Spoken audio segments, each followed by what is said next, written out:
नमस्कार, BDV news के इस बुलेटिन में आपके साथ मैं हूं स्वाति। शहर से जुड़ी खबरों को देखेंगे विस्तार से, लेकिन सबसे पहले एक नजर डालते हैं हेडलाइंस पर। 3 दुकानों में लगी भीषण आग, दुकान का सामान जलकर हुआ खाक। गंजीपुरा मार्केट की घटना, काफी मशक्कत के बाद दमकल कर्मियों ने आग पर पाया काबू। तिलवारा घाट में डूबने से 2 युवकों की हुई मौत, वीडियो बनाने के चक्कर में लगाई थी गहरे पानी में छलांग। क्षेत्रीय लोगों ने निकाली युवक की लाश, पुलिस कर रही मामले की जाँच। गंजीपुरा स्थित 3 दुकानों में आग लगने की घटना सामने आई है। भीषण अग्नि हादसे से क्षेत्र में अफरा तफरी मच गई। आग लगने की सूचना मिलने के बाद मौके पर दमकल कर्मी पहुंचे और आग बुझाने का कार्य शुरू किया। आग लगने की वजह शॉर्ट सर्किट बताई जा रही है।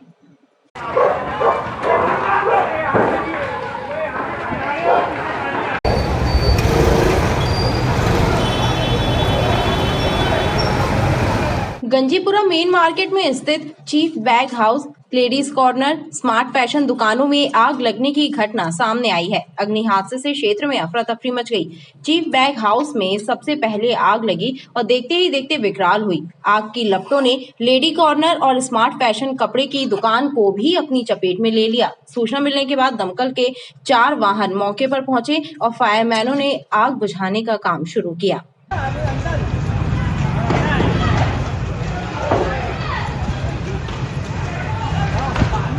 बैग की दुकान है ना, वो बैग की दुकान हो चलो हो जाएगा काम।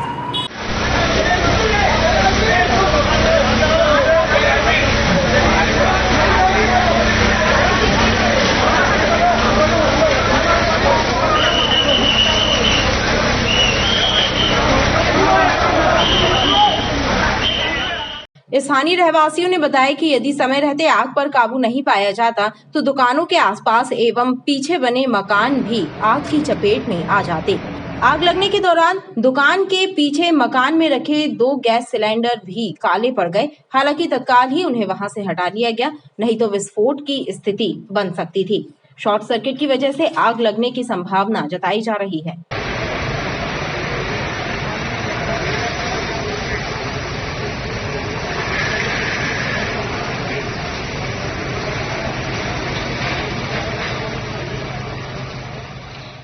ये क्या है, बाजू में बैग की दुकान है, चीप हौजरी वाले की, जैन की।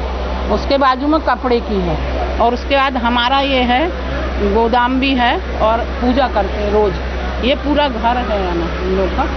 तो जानकारी लगी आपको? अब मैं पूजा करने आ रही, क्या देखी कि बहुत लपटें हैं, है ना, बहुत ज़्यादा लपटें और लोग बाग दौड़ रहे हैं। तो मुझे लगा कि हो ना हो यहीं कहीं लगी है। मैंने पूछा तो बताया कि ये चीप हौजरी बैग वालों के यहाँ आग लग गई। उनका घर और हमारा घर दीवार से दीवार लगा हुआ। ये है ना पैतृक बाड़ा है हमारा, उसमें इन लोग रहते हैं, सब लोग का है ना। तो एक जैन इनका उसका है बैग का, उसके बाद कपड़े का है और उस पीछे हम लोग का है। तो मेरे पड़ोसी प्रदीप जैन उनकी है और अनी सिंघई उनकी है, लेडीज गारमेंट जी। किस तरह आग लगी क्या पता? अभी कारण देखे जा रहे हैं, अभी पता नहीं चल पाया है, लेकिन डाउट है कि शॉर्ट सर्किट से हुआ है। मेरा पीछे घर है यहाँ पे, लेकिन जी मेरा एक घर वहाँ पे भी है, मैं सामने रहता हूँ। ये 3 दुकान लग रहे हैं और पीछे एक मकान है। एक स्मार्ट फैशन है कपड़े की, उनका नाम नहीं पता है, और 2 जो है जैन परिवार के हैं, कपड़े बैग की और लेडी गारमेंट की। आग लगी है 3 दुकानें हैं यहाँ पे। चीप बैग हाउस हो गया, आपका स्मार्ट फैशन है और लेडी कॉर्नर है। तीनों दुकानें हैं, चीप बैग हाउस है। तो यहाँ पे तीनों को लेके दुकानों में बहुत ही ज़्यादा आग लग चुकी है। अभी भी जैसे देखा जा रहा है कि पानी के द्वारा आग को कंट्रोल किया जा रहा है, लेकिन 2 घंटे 3 घंटे हो चुके हैं, लेकिन फिर भी प्रयास किया जा रहा है कि जैसे भी तैसे करके अपन उस आग को काबू पा लें। दमकल कर्मियों ने बताया कि तकरीबन 2 घंटे से ज्यादा समय पर आग पर काबू पाने में लगा और दमकल वाहनों से 20 ट्रिप लगानी पड़ी, तब जाकर आग बुझाई जा सकी।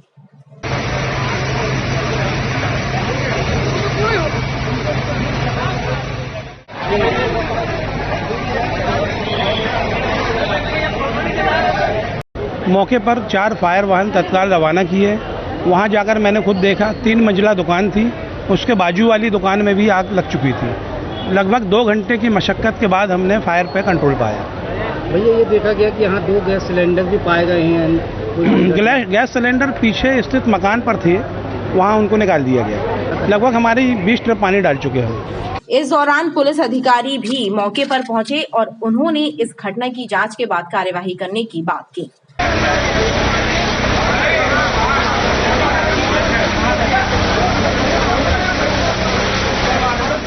थाना लॉर्डगंज अंतर्गत गंजीपुरा क्षेत्र के पास में सुपरमार्केट से जो गंजीपुरा का रोड है, इसी रोड पर ये दो बिल्डिंग है, इसमें एक बैग और कपड़ा दुकान संचालित की जाती है। जो आग लगने की सूचना लगभग 9:45 के आसपास थाने को प्राप्त हुई थी। कंट्रोल रूम के माध्यम से फायर ब्रिगेड और पुलिस बल को तत्काल पहुंचाया गया और अभी आग पर काबू पा लिया गया है। अभी भी फायर ब्रिगेड जो भी आग लगी हुई है उसको बुझाने का काम कर रही है और ये अभी इसमें जो दुकानें थी आग लगने के दौरान ये बंद थी और कोई भी व्यक्ति वहाँ मौजूद नहीं था, तो कोई भी जनहानि और किसी के घायल होने की अभी सूचना नहीं है। इसमें एक जो सेकंड फ्लोर पर एक शटर है उसको खुलवाया नहीं जा सका है, उसके लिए अभी सीढ़ी बुलवाकर और प्रयास किया जा रहा है, क्योंकि इसमें बैग और कंबल कपड़े आदि रखे हुए थे और आग अंदरूनी क्षेत्र में लगी हुई थी जो वो धीरे धीरे अंदर से सुलग रही है, इसलिए भी लगातार फायर ब्रिगेड प्रयास कर रही है और आग को जल्दी ही बुझा लिया जाएगा। इस भीषण अग्नि दुर्घटना ने शोरूम एवं दुकानों में फायर सेफ्टी सिस्टम के दावों की पोल खोल दी है। हालांकि गनीमत ये रही कि इस घटना में जनहानि नहीं हुई।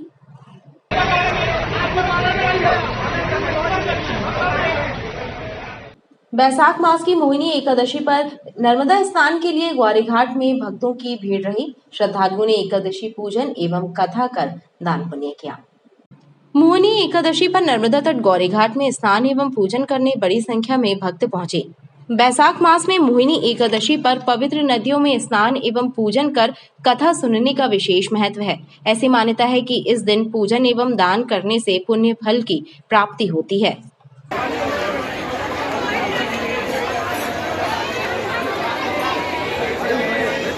आज मोहिनी एकादशी है। आज स्नान ध्यान करने का बहुत बड़ा अच्छा पर्व है। कृपया बहुत अच्छा है, इसको मानना चाहिए और ज़्यादा से ज़्यादा मात्रा में दान करना चाहिए और स्नान भी करना चाहिए। आज हमने यहाँ आके आज सत्यनारायण भगवान की कथा भी सुने एकादशी का और आके स्नान भी करे हैं सब लोग और दान भी कर रहे हैं। आज बैसाख मास शुक्ल पक्ष मोहिनी एकादशी तिथि है। इसके पुण्य काल सुबह प्रातः काल से मां नर्मदा के पवित्र तट गौरी घाट पर जारी है। लोग श्रद्धालु सुबह प्रातः 4 बजे से ही मां नर्मदा में स्नान पूजन करते हुए पुण्य लाभ अर्जित कर रहे हैं। बहुत से श्रद्धालु मां नर्मदा में डुबकी स्नान करते हुए सत्यनारायण भगवान की कथा एकादशी व्रत कथा उद्यापन करते हुए अपने परिवार अपने बाल बच्चों की राजी खुशी के निमित्त अपने परिवार के सौभाग्य संपत्ति के लिए यह व्रत और पूजन कर रहे हैं। वहीं घाट पर अव्यवस्थाओं को लेकर श्रद्धालुओं में रोष भी नजर आया। दैनिक भास्कर समर कैंप में वेडिंग डांस के क्लास की शुरुआत हुई है। वेडिंग डांस सीखने को लेकर प्रशिक्षणार्थियों में खासा उत्साह है। उनका कहना है कि वैवाहिक समारोह में लेडीज संगीत का चलन बढ़ गया है और इस क्लास में वेडिंग डांस सीखकर वो शादी समारोह में बेहतर परफॉर्मेंस कर सकेंगे।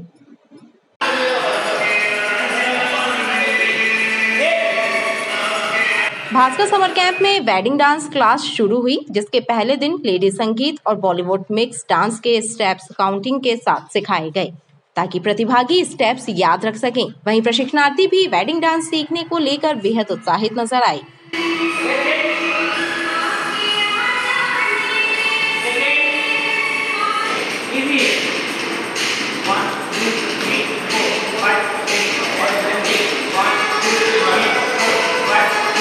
यहाँ पे बहुत अच्छा डांस सिखाते हैं। मैं पहले भी आ चुकी हूँ, यहाँ पे अच्छा लग रहा है। जी, मैं दैनिक भास्कर के 2024 के समर कैंप में आई हूँ।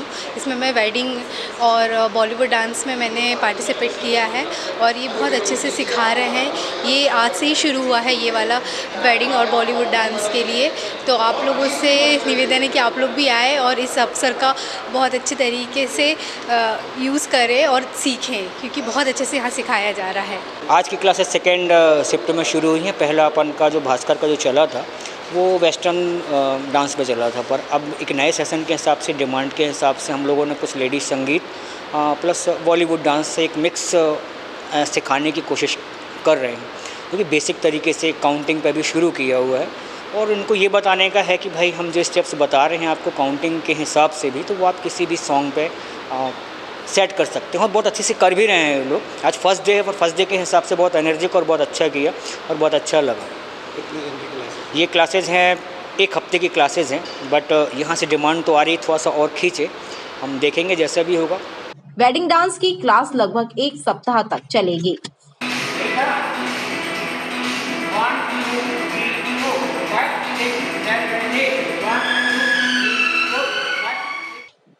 मरीजों की हेल्थ हिस्ट्री एक स्थान पर एकत्रित करने के लिए शासन के द्वारा नई पहल की गई है।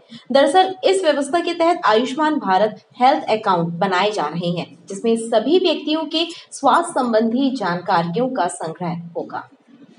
सभी व्यक्तियों के लिए शासन के द्वारा आभा आईडी बनाने की सुविधा प्रदान की है। इस नई व्यवस्था के तहत सभी लोगों के आयुष्मान भारत हेल्थ आएंगे, जिसमें उनकी हेल्थ हिस्ट्री का डाटा रहेगा और मरीज यदि शहर से बाहर इलाज कराने जाएंगे तो वहां के चिकित्सक उनकी आभा आईडी के जरिए उनकी बीमारी एवं उपचार के बारे में जान सकेंगे। आभा आईडी सभी की बननी है, उसमें हमारे शासकीय कर्मचारी भी शामिल हैं, आमजन भी शामिल हैं, क्योंकि आभा आईडी जिस कारण बनाई जा रही है उसका अर्थ यही है कि सबका एक हेल्थ रिकॉर्ड रखा जाएगा। उसका नाम है आयुष्मान भारत हेल्थ अकाउंट। सबका एक अकाउंट नंबर है, उसमें जो भी जांच कराई जाएगी व्यक्ति द्वारा, जो भी परीक्षण हैं या दवाइयाँ जो लिखी जा रही डॉक्टर द्वारा, वो सब उसमें स्टोर होती जाएगी और वो आभा आईडी हर व्यक्ति की अलग अलग होगी जो उसी के पास रहेगी। तो यदि वो किसी दूसरे शहर या किसी दूसरे डॉक्टर के पास जाते हैं और अपनी आभा आईडी बताते हैं तो वो डॉक्टर उनकी आभा आईडी से उनका पुराना इलाज का पूरा रिकॉर्ड देख सकते हैं और जो नई चीज़ उसमें वो शामिल करेंगे वो नई चीज़ उसमें जोड़ते जाएंगे और वो उसमें बढ़ती जाएगी। तो इस तरह से आभा आईडी का महत्व बहुत ज़्यादा है। मुख्यमंत्री संजीवनी क्लिनिक योजना बदहाली का शिकार है। सभी 79 वार्डों में एक क्लिनिक खोली जाना थी, लेकिन अब तक एक भी क्लिनिक शुरू नहीं हो पाई है। मोहल्ला क्लिनिक की तर्ज पर जबलपुर के सभी 79 वार्डों में मुख्यमंत्री संजीवनी क्लिनिक खोली जाना थी। इसके लिए नगर निगम को 79 भवन बनाने की जवाबदारी सौंपी गई। योजना का मकसद लोगों को बेहतर स्वास्थ्य सेवाएं प्रदान करना था, लेकिन अब तक एक भी क्लिनिक शुरू नहीं हो पाई है। कुछ स्थानों पर नगर निगम ने नए भवन बना भी दिए हैं, लेकिन स्वास्थ्य विभाग स्टाफ उपलब्ध नहीं करा पा रहा है, जिसके चलते संजीवनी क्लिनिकों में ताले लटके हैं। कुछ वार्डों में संजीवनी क्लिनिक नाम से खुली बिल्डिंग बनी है, लेकिन वहाँ पे ना तो कोई डॉक्टर है, ना कोई वार्ड बॉय है, ना कोई नर्स है, ठीक। और अन्य वार्डों में तो खुली ही नहीं गई हैं। मतलब कि ये लोगों को भ्रमित किया जा रहा है संजीवनी क्लिनिक नाम पे कि आप संजीवनी क्लिनिक में आइए, आपका प्राथमिक उपचार फ्री होगा, लेकिन जब क्लिनिक खुलेगा ही नहीं तो उपचार कहाँ से होगा, ठीक। और इसलिए मैं शासन से चाहूँगा कि आपने जो घोषणा की थी उसको ज़मीन में लाइए, धरातल में लाइए और लोगों को प्राथमिक उपचार उनके वार्ड में मिले, सबसे अच्छी बात होगी।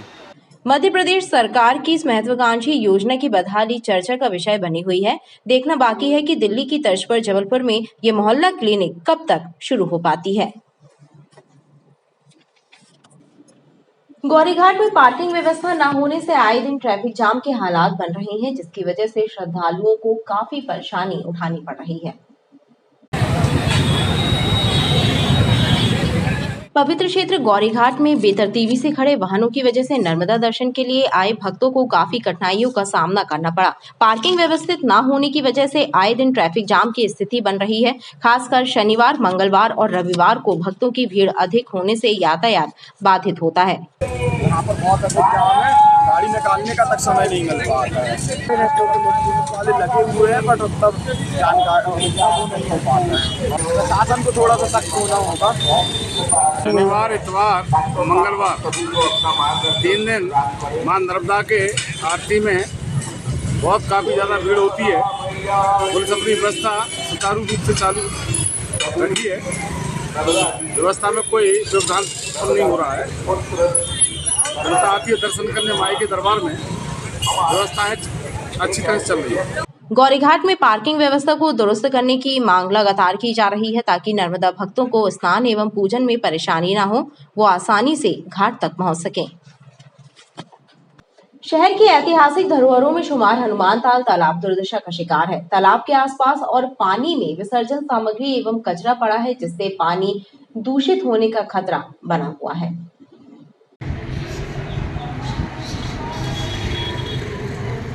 ये नजारा है प्राचीन धरोहरों में शुमार हनुमान ताल तालाब का, जहां पर तालाब के आसपास और पानी में भी पूजन सामग्री पड़ी हुई है। वहीं तालाब के पास भी गंदगी का आलम है। सफाई व्यवस्था न होने से पानी के दूषित होने का खतरा बना है। एक तरफ प्रशासन द्वारा हनुमान ताल तालाब के सौंदर्यीकरण की योजनाएं तैयार की जा रही हैं, तो वहीं दूसरी ओर देखरेख के अभाव में तालाब दुर्दशा का शिकार हो रहा है। जबलपुर शहर की बहुत बड़ी धरोहर जो है 52 ताल तलैयों में जो है, इस शहर की धरोहर को नगर निगम के द्वारा अभी किसी भी प्रकार से जो है साफ सफाई व्यवस्था नहीं है और उसमें पूरी गंदगी फैली हुई है। जैसा हनुमान ताल है, हनुमान ताल में जो है पूरा चारों तरफ गंदगी से भरा हुआ है। ऐसे 52 ताल तलैयों की जो है नगर निगम के द्वारा या किसी भी प्रकार से इसमें देखरेख नहीं की जा रही है और इसमें बहुत बड़ी लापरवाही नगर निगम के द्वारा की जा रही है। अगर इसको नहीं देखा गया तो निश्चित तौर पे आने वाले समय में हमारे 52 ताल तलैया में 10-5 तो ताल तालाब बचेंगे, बाकी कुछ नहीं बचेगा। इस जबलपुर शहर की धरोहर खत्म हो जाएगी। तिलवारा घाट में डूबने से 2 युवकों की मौत हो गई। घटना से क्षेत्र में सनसनी फैल गई। क्षेत्रीय गोताखोरों ने युवकों की लाश पानी से निकालकर पुलिस को सौंपी है। पंचनामा कर लाशों को पोस्टमार्टम के लिए भेजा गया है। बताया जा रहा है कि वीडियो बनाने के चक्कर में युवकों ने गहरे पानी में छलांग लगा दी थी। धनवंतरी नगर महाराणा प्रताप वार्ड निवासी युवक अंकुर गोस्वामी एवं नीरज चतुर्वेदी की तिलवारा घाट में डूबने से मौत हो गई। 2 युवक अपने साथियों के साथ नर्मदा में स्नान करने के लिए तिलवारा घाट पहुंचे थे, जहां अंकुर गोस्वामी ने पुराने पुल से वीडियो बनाने के चक्कर में गहरे पानी में डाई लगाई, लेकिन तैरकर किनारे तक नहीं पहुंच पाया। वहीं दूसरा युवक नीरज चतुर्वेदी भी उसे बचाने की कोशिश करते हुए गहरे पानी में डूब गया। क्षेत्रीय गोताखोरों ने दोनों को निकाला, लेकिन तब तक उनकी सांसें थम चुकी थीं। छोटे पुल से कूद के नहाने की कोशिश कर रहा था, जिससे वो कूदा वहां से तो गहराई में चला गया। गहराई में जाने के बाद उसकी मृत्यु हो गई अंकुर गोस्वामी की। फिर मैं वहां पे पहुंचा तो वहां पे प्रशासन वगैरह तो कोई नहीं था। तो जहाँ तक मेरे से बना, वहाँ के जो गोताखोर और नाव वाले जो मेरे पहचान के हैं, उनसे मैंने संपर्क किया। उनसे सब संपर्क बनाने के बाद जो भी मेरी बात हुई, फिर मैं उनके द्वारा नाव से उनको बीचों बीच गया ढूंढने। कम से कम आधे घंटे लगे ढूंढने में। आधे घंटे बाद वो जहाँ के निजी गोताखोर थे, उन्होंने ढूंढ लिया। वो एक की तो मुझे पता है कि तिलवारा छोटे पुल से कूद के नहा रहा था, उससे मृत्यु हो गई। कहाँ के रहने वाले थे वो? शांति नगर का निवासी है अंकुर गोस्वामी, और दूसरा नीरज चक्रवर्ती लालबाबा निवासी महाराणा प्रताप वार्ड धनवंतरी नगर का। मौके पर पहुंची पुलिस ने लाशों का पंचनामा कर उन्हें पोस्टमार्टम के लिए मेडिकल कॉलेज भेजा है। पुलिस द्वारा मामले की छानबीन की जा रही है। वहीं एक युवक अंकुर गोस्वामी का नर्मदा में डाई लगाते हुए वीडियो सोशल मीडिया में वायरल हो रहा है, जो चर्चा का विषय बना हुआ है।